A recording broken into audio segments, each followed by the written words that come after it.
The following episode is part of a weekly series on the ComicsAlliance YouTube channel. If you like the video, subscribe to ComicsAlliance for more. Hello everyone! You might think you know comics, but here are 13 facts you might not know about everyone's favorite genocidal robot, Ultron. Ultron was created by writer Roy Thomas and artist John Buscema in the pages of Avengers number 54, though he wasn't given a name or even a full appearance until the subsequent issue. According to Thomas, the inspiration for the concept and the look for the character of Ultron came from a character named Meccano, an incredibly obscure, robot-themed villain from the comic book adaptation of the science fiction TV series Captain Video and His Video Rangers that aired in the early 1950s. Ultron first appears in a story featuring an all-new Masters of Evil team led by the mysterious new menace called the Crimson Cowl. At the end of issue 54, a second Crimson Cowl appears who unmasked the first Crimson Cowl, who was revealed to be a robot.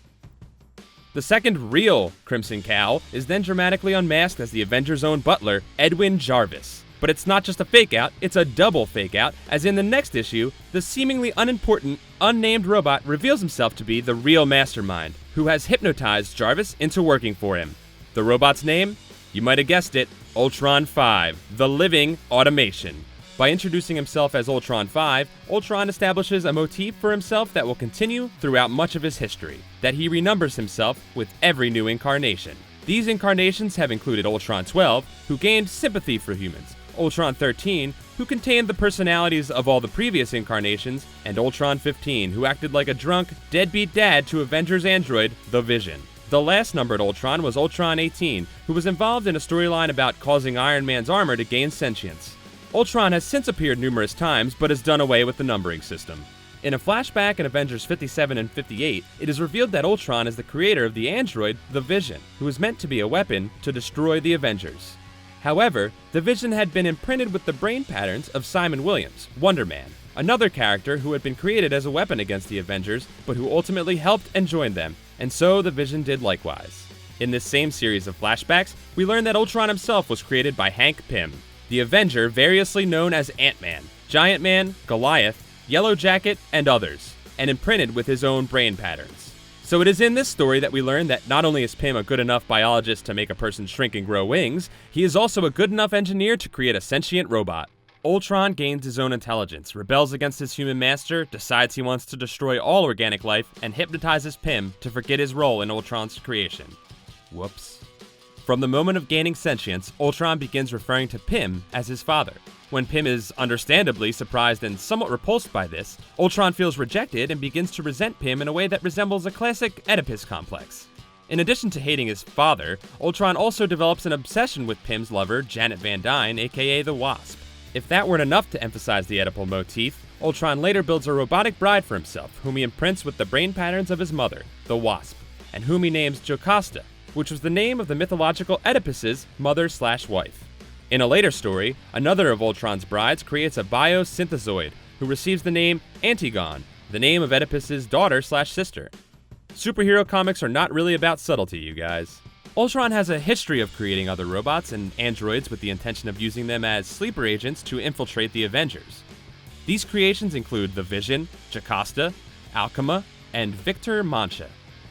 However, every single one of these creations has gone on to reject their programming, betray Ultron, and join the Avengers themselves. Nevertheless, the Avengers discover that each of these creations contain in their base programming an irresistible urge to rebuild Ultron. This programming affects the Vision in Avengers 66, the first story to feature a rebuild Ultron, Ultron 6. This incarnation of Ultron posed a particularly difficult challenge for the Avengers, as he was composed of a particular, unbreakable metallic alloy that was making its first appearance in this issue. Yes, Ultron 6 was the first Marvel character to use adamantium, years before it was snicketing its way out of the hairy forearms of a certain Canadian mutant, bub. One of the most iconic Ultron stories takes place in a story starting in Avengers Volume 3, number 19, by Kurt Busiek and George Perez. In this story, Ultron 16 wipes out an entire fictional country and intends to eradicate all of humanity, replacing them with a race of robots. The Avengers fight their way through a country filled with hundreds of Ultrons before they finally encounter Ultron Prime, which leads Thor to utter one of his most iconic lines, and which will almost certainly be referenced in the next Avengers movie. Ultron, we would have words with thee.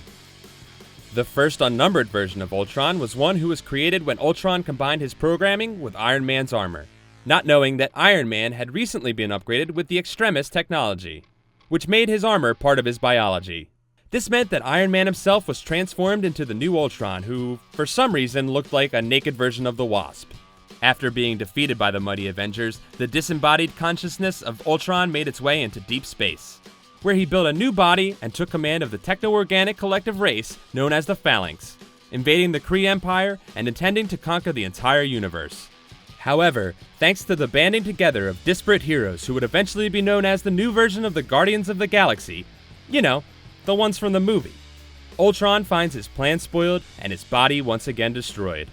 In the 2013 storyline Age of Ultron, which serves as the titular inspiration for the second Avengers movie, a new version of Ultron conquers the world with an army of Ultrons pulled from the future. Only a small group of heroes are left to resist him, including Wolverine and the Invisible Woman, who travel back in time to kill Hank Pym before he can create Ultron.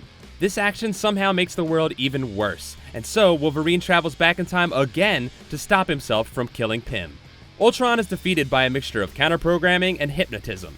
This, I assume, will not be a plot of the movie. That's it for this episode of You Think You Know Comics. Be sure to subscribe for more great comic facts, like Comics Alliance on Facebook, follow Comics Alliance on Twitter, and get the latest comics news on ComicsAlliance.com.